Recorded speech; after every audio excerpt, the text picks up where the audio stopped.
Welcome back to the Alpha channel, your hub for fight news and pop culture news. My name is Techno, and today I'm here with the breakdown of Daniella Hemsley versus Miss Danielka on the Kingpyn semi-finals in Dublin, Ireland.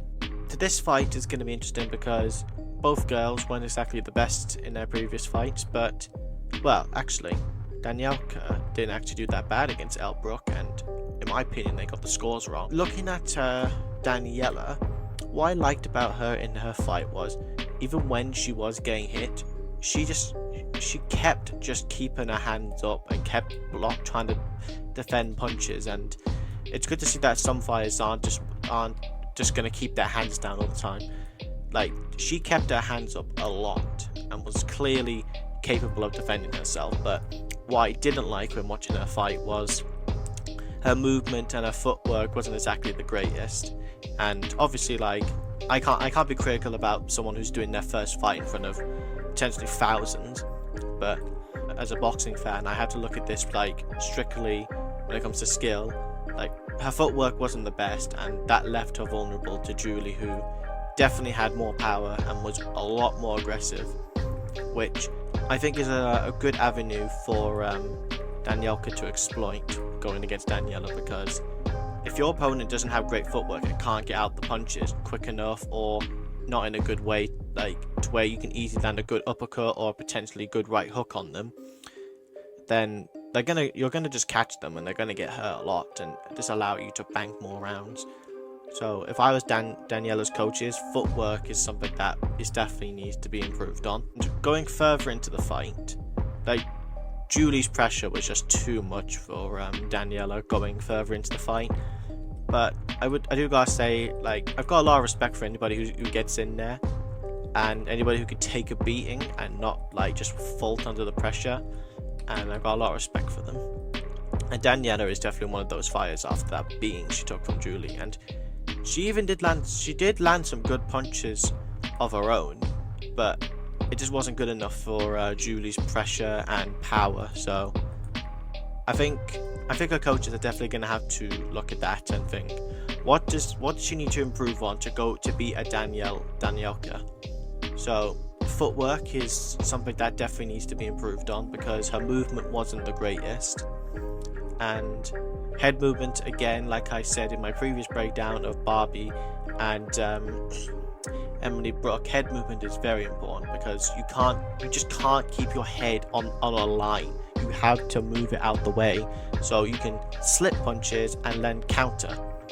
So if you don't move your head, you're just going to get tagged over and over again, and you're going to get hurt. And at that point, the ref is quite frankly in his rights, or in her rights, to stop the fight. So head movement and footwork are definitely the things her coaches are going to have to improve on. And also her punch accuracy. Like, there was a lot of flailing, and I think, like, when you look at them just flailing, like, that's not boxing. Like, you've got to land a good shot to actually hurt your opponent, and flailing isn't going to help you.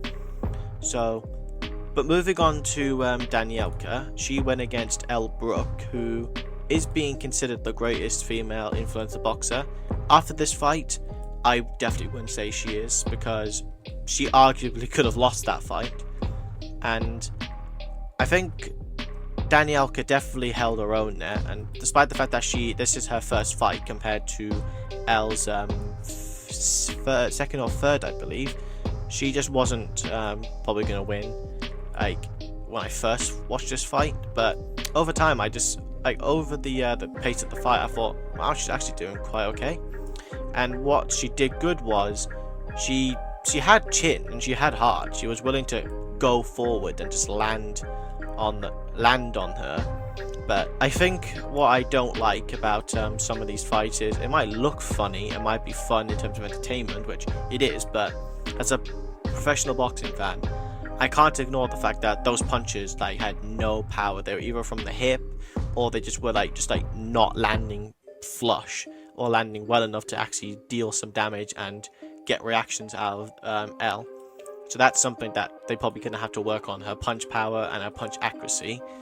But like I said before, massive respect just for getting in there against Elle Brooke.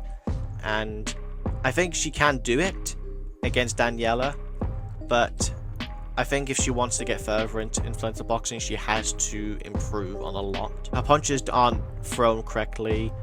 Like, it's not exactly like crisp, solid punches. It's not like a snap punch. It's more just a lot of like, just this really. And it's not really like, there's not much for me to really comment on.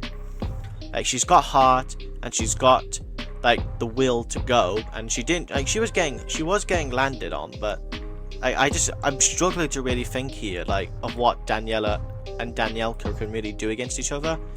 But I think Daniella definitely has more of a shot than Danielka, because Daniella just has a lot more that she can use against Danielka. But I do have to say one thing: Danielka with a nose bleeding just kept going forward, and I've got a lot of respect for someone who is willing to just keep going and just not ignore the broken noses, ignore the bleeding, just keep on moving. And I got a lot of respect for someone who will do that, because you're showing that you have heart and you're willing to, you've got like a never say die attitude, and I've got a lot of respect for people who do that. But I have to also take into account the fact that she was getting battered later on, and even then, like, I had that fight 3-2 for L. Like, 4-1, I guess I don't agree with, but 3-2, and she arguably could have easily won one of those other rounds and won the fight, but I think L was just probably a bit too much for her. And this will be a good fight to see if she can, like, do well, because you're going against the person who lost to Julie Poker, and they're both on the same level of, like, they lost, but they showed promise. So putting them together will definitely show us who the better of the two is, and I really cannot put money on who wins this. Like, if you were to twist my arm into picking a person to win, it'd be difficult, but I'd probably have to edge it toward Daniella, because I see more potential from her, because she had some good combos. Her punching was a bit sloppy as well, but nowhere near as bad as what I saw with Danielka. And overall, like, I just can't see the flailing of Danielka, like, doing much to Daniella, especially since Daniella took some real digs from Julie as well, who does have good power. But either way, this is a fight that I'm probably gonna watch thinking it's not gonna be good, and then watch it and think, oh, this is a great fight the night, yada yada. But I'm just looking forward to this fight, and I can safely say this will hopefully be a good fight for both ladies, and I wish them both luck getting in. Thank you everybody for watching Daniella Hemsley versus Miss Danielka fight breakdown. I'll also be doing a Gib versus Jarvis breakdown soon, and that'll be posted on the Applebug channel eventually. But if you want to keep up to date with fight news, pop culture news, any kind of news really, go to all of our socials in the description below: our Twitter, our Instagram. Thank you everybody for watching. This has been Techno from the Applebug channel, and I'll see you later. Peace.